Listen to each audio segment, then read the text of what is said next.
I waited for 4 years, dreamed of children, accepted his rules.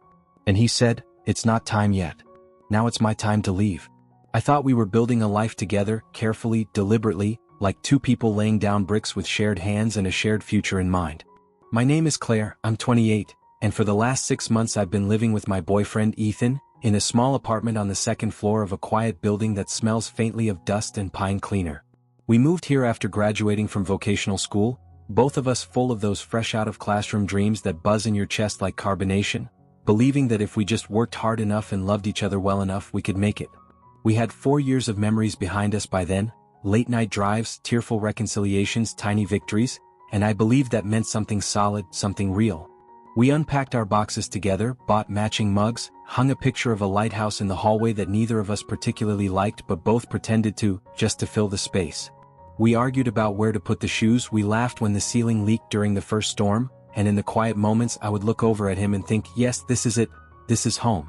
I knew with quiet certainty that I wanted a family, not just someday but soon, in the kind of near future you start making room for in your heart before it even arrives.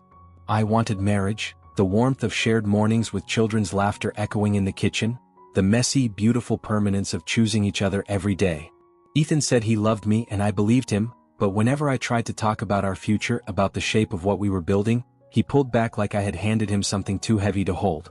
He would fidget, change the subject, or offer vague phrases like, "not ready yet," or, "it's a big step," and I could feel the conversation slipping through my fingers every time. One night, during a dinner we barely touched, he laughed, casually like it was nothing, and said, "I don't know if I've experienced enough with other people yet." He said it like a joke, but it landed like a weight in my chest. I sat there, smiling weakly, while something quietly began to unravel inside me, something I wasn't ready to name yet. I remember sitting across from him in our tiny living room, the clock ticking louder than usual, my palms damp from pressing them together as if I could hold myself steady by sheer force. I told him calmly, without raising my voice, that I needed clarity, not promises that dangled out of reach. I explained that this wasn't an ultimatum or blackmail, but a boundary, a line I had to draw to protect myself from drifting endlessly in uncertainty. I said that if he wasn't ready to commit by April, specifically by March 31st, then I would pack my things and move out, not because I didn't love him, but because I loved myself enough not to wait in limbo. He sat there, silent for a long time, then nodded slowly and said he understood. We both knew what the silence that followed really meant, even if neither of us wanted to say it out loud. I remember holding my breath when he said he had something to tell me, my heart stupidly fluttering, thinking maybe this was it, maybe he was finally ready. But instead, with a tone so casual it felt like a slap, he told me that I could visit his parents in September, and then maybe, just maybe, he would start thinking about proposing in December. Not even a promise, just a vague placeholder tossed 6 months down the road like it meant something, like it could patch over years of waiting. I stood there, stunned, my mouth dry, trying to understand how someone could speak so carelessly about something that meant everything to me. It wasn't a surprise. It wasn't commitment. It was a delay disguised as consideration, and in that moment, I felt the slow unraveling of all the hope I had tried so hard to hold on to. I sat on the edge of our bed, staring at him like he was a stranger, completely stunned by what he had just said. I had met his parents already more than once. We'd shared dinners, birthdays, I even helped his mom pick out a gift for his uncle's retirement. So when he framed this September visit as some kind of pre-engagement milestone, it felt like he was grasping at straws, inventing a delay to avoid making a decision. It wasn't about his parents and we both knew it. I asked him directly, why now? Why this? But he just shrugged and said something vague about feeling it out. The words didn't make sense. It felt like an artificial hurdle, a manufactured reason to stall, and in that moment I realized he wasn't building a future with me, he was keeping me on pause while he figured out if he even wanted one. The moment he brought up the trip, I knew something was off. It wasn't a heartfelt suggestion or even a spontaneous idea. It felt calculated, almost rehearsed. What made it worse was that I had already looked into the trip months ago when tickets were affordable and had even suggested it back then, but he brushed it off like it wasn't a priority. And now, 3 weeks before the supposed departure, when prices had skyrocketed and planning anything decent was nearly impossible, he suddenly used it as a bargaining chip. I saw right through it. It was never about seeing his parents or making progress. It was a stall tactic, another way to delay making a real choice about us. I stared at the screen showing the inflated flight prices and just closed it. I wasn't going. Not under these terms. Not when the trip had become yet another excuse in a long list of reasons to keep me waiting. When he sat across from me and, without even a hint of remorse, told me that my decision not to go on the trip was the reason he couldn't propose, something in me just cracked. He framed it like I had failed a test, like I hadn't met his expectations, as if our future depended solely on me jumping through hoops that he kept raising higher. I reminded him that it was he who had dismissed the trip months ago, that he had been the one dragging his feet, pushing the timeline, avoiding real answers. But none of it seemed to matter to him. His expression was calm, distant, as if he had rehearsed this explanation to soothe his own guilt. That's when I understood, with painful clarity, that this was never about timing or readiness or needing more experiences. He just didn't want to commit. He didn't want to take responsibility, and rather than admit that honestly, he turned it into a game where I would always be the one losing. Despite everything, despite the disappointment and the gnawing sense that I was compromising something deep within myself, I stayed. I had already signed the papers for a new apartment, put down the deposit, even started mentally mapping out where I'd place my bookshelves, but when the time came to pack up and go, I froze. I was still so hopelessly in love with him. He stood there in the kitchen holding our new cat, a little orange tabby we picked out together like it meant we were moving forward, and he looked at me with those familiar eyes and said that December would be the moment, that he just needed a bit more time. And like a fool chasing a mirage, I believed him. I convinced myself that love was about patience, that maybe I'd been too demanding, that maybe this was how stories just worked out sometimes.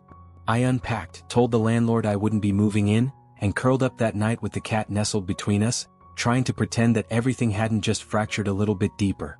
As I slowly began picking myself back up, going to therapy, setting small boundaries, trying to regain the version of myself I had lost somewhere between compromise and denial, he began pulling away from the things that mattered to me. One by one, he declined invitations to dinner with my parents, skipped my cousin's engagement party, even ignored a video call from my grandmother who adored him and hadn't seen him in months. I'd remind him gently, saying how much it would mean to me, how important these moments were to my family, but his excuses always came quickly: work, exhaustion, not feeling up to it. I kept quiet. I kept swallowing the sting, telling myself he was overwhelmed, that this was temporary, that people show love in different ways. But deep down it was starting to feel like the more I worked on healing, the more he drifted into a version of himself that didn't want to belong to my life at all. In September, I finally went to his parents' home, just like he had once insisted I should. I had spent months preparing for that trip, even teaching myself enough Mandarin to be able to greet them properly and hold a polite conversation, hoping it would show them just how much I respected their culture and their place in his life. Everything went smoothly, they were kind, gracious, and even complimented my effort. I left their house thinking maybe, just maybe, this was the beginning of something deeper. But a week later, Ethan sat me down and said his parents didn't feel ready for us to get married in December. No clear reason. Just that they needed more time, and wanted him to keep thinking. I stared at him, numb, realizing that this wasn't about timing or culture or readiness. It was about him, and the fact that he had never really intended to move forward. Every month brought a new condition, a new reason why he wasn't ready, why the future had to be pushed just a little further out of reach. One month, it was that he wanted to save more money first, though he never shared his savings with me. The next, it was that my student loans made him nervous, that he didn't want to take on someone else's burden. I sat down one night and printed out every financial document I had, my debt plan, my income, even my savings projections, and showed it all to him, laid bare, hoping it would ease whatever fear he claimed to have. He looked it over and nodded, saying it made sense now. But his eyes weren't proud or relieved. They were cold. And in that moment, it hit me, not only was I justifying my right to a future with him, I was starting to feel like I had to apologize just for existing in his life. Somewhere along the way, the thing I used to dream about, the idea of starting a family, of standing next to someone who chose me every day, turned into something shameful. I stopped bringing up the wedding altogether because every time I did, I saw the irritation flicker across his face, the sigh that followed, the way he would shift the conversation to something else, like I had just embarrassed us both by mentioning it. Eventually, I internalized it. I started thinking maybe I was the problem. Maybe it was pathetic to want stability. Maybe it was weak to want children. Maybe expecting commitment after years together was asking too much. And so I stopped asking. I shrank my hope down to something silent, something I tried to lock away, even though it still throbbed in the background of every day we played house in a life that never seemed to move forward. When I received 2 incredible job offers that could finally elevate my career to where I had always hoped it would be, I felt a spark of something close to pride for the first time in months. But that spark barely had a moment to breathe before Ethan snuffed it out with his usual detached practicality. He didn't want to stay in the city. He said he was tired of the pace, the people, the weather, anything but the truth. And when I asked about compromise, about how these offers were rare and how much it meant to me, he shrugged and reminded me that he never planned to live in my home state either. "Your family annoys me," he said flatly, as if that was a valid reason to erase everything I had worked for. In that moment, I realized that no matter how far I went or what I achieved, he was always going to ask me to shrink so that he could feel comfortable in his own space. At a small party thrown by one of my oldest friends, I wandered into the hallway and saw her and her husband carefully arranging little furniture in a sunlit room painted with soft, hopeful colors. It was the nursery, their first baby's room, and something about the quiet teamwork between them, her holding up a tiny blanket while he adjusted the mobile, struck me like a cold wind through my chest. It wasn't jealousy, it was a jarring moment of clarity. I stood there watching them laugh and whisper and adjust a crib together, and all at once, I understood that my desire to build a life, a home, a future wasn't selfish or desperate, it was human. And Ethan, for all his words and promises and moving goalposts, simply didn't want those things with me. I had been shrinking my hopes, dulling my voice, pretending patience while he pulled more and more from me, giving so little in return. I wasn't the unreasonable one. I had just been with someone who made my dreams feel like burdens. I sat him down one quiet evening after dinner, my heart pounding but my words finally clear, and I told him that the relationship was over. His face shifted from confusion to fear, and for a brief second he tried to be gentle, saying things like, "We can fix this," and "I'll try harder," but I had already carried this weight for too long to be moved by sudden kindness. I told him calmly that we had fundamentally different visions of life, that he never truly wanted what I wanted, and that no amount of waiting, begging, or compromising could change that. I wasn't ending it out of anger or impulse, but because I had spent too long feeling invisible, and I refused to spend another year, another month, pretending that my dreams didn't matter. He looked stunned, maybe even heartbroken, but I didn't waver. I had finally chosen myself. I got my voice back.